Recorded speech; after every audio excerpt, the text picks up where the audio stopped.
જૂનાગઢ જિલ્લાના કેશોદના પાઠક સ્કૂલમાં એક અદ્ભુત અને સહ સંયોજન સાથે વિજ્ઞાન મેળાનું આયોજન કરવામાં આવ્યું હતું, જેમાં ધોરણ 3 થી 8 સુધીના વિદ્યાર્થીઓએ ભાગ લીધો હતો.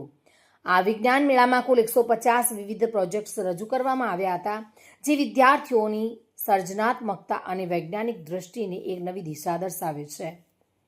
આ વિજ્ઞાન મેળાનું આયોજન કેશોદ શહેરમાં એક નવી શરૂઆત અને પ્રેરણા બની રહી છે. અહીંના વિદ્યાર્થીઓ માટે આ કાર્યક્રમ માત્ર મનોરંજન નહીં, પરંતુ નવી માહિતી અને વિજ્ઞાન વિદ્યા સાથે જોડાવા માટે એક મંચ હતું.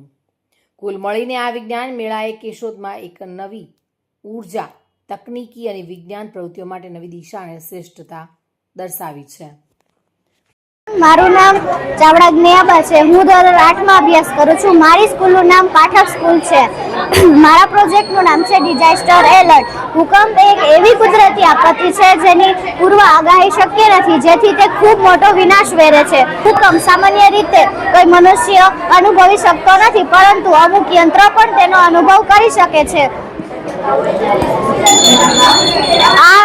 આ યંત્રને આ રીતના એલર્ટ મળે છે, જેથી તે એક્ટિવ થઈ જાય છે અને ઘરમાં રહેલા કે થાંભલા નીચે કે વૃક્ષ નીચે ઊભા રહેલા વ્યક્તિઓને એલર્ટ મળે છે, જેથી તે સલામત સ્થળે સ્થળાંતરિત થઈ જાય છે, જેથી તેઓ ઈજાથી મુક્ત થાય છે.